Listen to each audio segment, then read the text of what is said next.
The learning page চ্যানেলে তোমাদের সবাইকে জানাই স্বাগত। আজ তোমাদের আমি ক্লাস 5-এর বাংলা পাতাবাহার বইয়ের পাখির কাছে ফুলের কাছে কবিতাটির সারসংক্ষেপ লাইন সহ বুঝিয়ে দেব। চলো শুরু করা যাক। পাখির কাছে ফুলের কাছে কবিতাটির লেখক কি? আল মাহমুদ। কি বলেছে কবিতায়? চলো আমরা পড়ি। নারকোলের লম্বা মাথায় হঠাৎ দেখি কাল, ডাবের মতন চাঁদ উঠেছে ঠান্ডা ও গোলগাল। তাহলে লেখক এখানে কি বলেছে? নারকেল গাছ আছে, যে লম্বা, নারকেল গাছ তো অনেক লম্বা হয়, ওই লম্বা মানে অনেক উঁচুতে আকাশে, সে আকাশটা না বলে কবি একটু ঘুরিয়ে ভাবে বলেছে যে ওই যে আকাশের উপরে একটা নারকেল যেমন গোল হয় ডাবের মতন, সেরকম মানে গোল একটা চাঁদ উঠেছে। ছিটকিনিটা আস্তে খুলে বেরিয়ে গেলাম ঘর, ঝিম ধরা ওই মস্ত শহর কাঁপছিল থরথর। তাহলে এই কবিতা থেকে আমরা বুঝতে পারছি তখন একটা শীতকালের আভাস ছিল।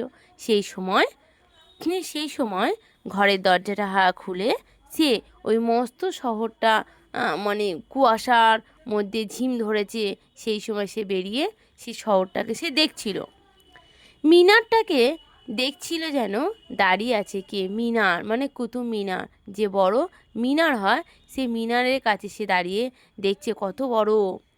পাথর ঘাটার গির্জাটা কি লাল পাথরের ঢেউ? তাহলে সেই গির্জা কেমন? না লাল রঙে, সেটা তার মনে হচ্ছে এটা যেন একটা লাল পাথরের ঢেউর মতন। দরতলা না সরি দরগাতলা পার হয়ে যেই মোড় ফিরছে বাঁ, কোথা কেউ এক উটকো পাহাড় ডাক দিল আয় আয়। তাহলে যেই সে মানে রাস্তার মোড়টা পার হচ্ছে, তখন যেন তাকে কে যেন ডাকছে আয় আয় বলে। পাথরটাকে হাত বুলিয়ে লাল দিঘিটার পার এগিয়ে দেখি জোনাকিদের বসেছে দরবার।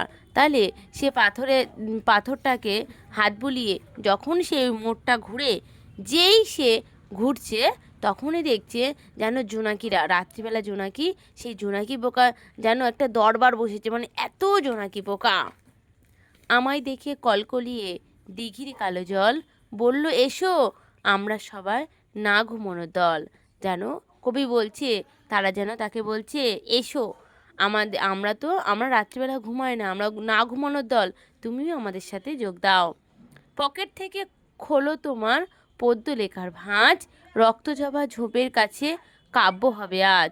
বলছি তুমি পকেট থেকে খোলো তোমার এই পদ্য লেখার ভাঁজ, মানে তোমার মনের যত যত মনোভাব আছে, যত কবিতার ছন্দ আছে, সেগুলো যেন খোলো। দিঘির কথায় উঠল হেসে ফুল পাখিরা সব, কাব্য হবে কাব্য হবে জুড়লো কলহর। তখন দিঘির জল যেমন, সেরকম পাখিরা সব হেসে উঠল, হেসে বলল কাব্য লেখা হবে কাব্য লেখা হবে। তারা যেন কলহল করছে, মানে চেঁচাচ্ছে। কি আর করি, পকেট থেকে খুলে ছড়ার বই, পাখির কাছে ফুলের কাছে মনের কথা কই। বলছে কি আর করবে, তার এই কবিতা, তার এই মনের ভাষা কারোর কাছে তার বলার নেই। তাই সে বলছে এই কবিতার মাধ্যমে তার যে প্রাকৃতিক দৃশ্য, তার যে মনোভাব, রাত্রিবেলা তার যে দৃশ্য, সেটাই তিনি এই ছোটদের মাধ্যমে এই কবিতায় তুলে ধরেছে। আজ তোমাদের এই পর্যন্ত। তোমার যে ভিডিওটা ভালো লেগে থাকে একটা সাবস্ক্রাইব, লাইক আর কমেন্ট করে জানাবে কিন্তু কেমন হয়েছে।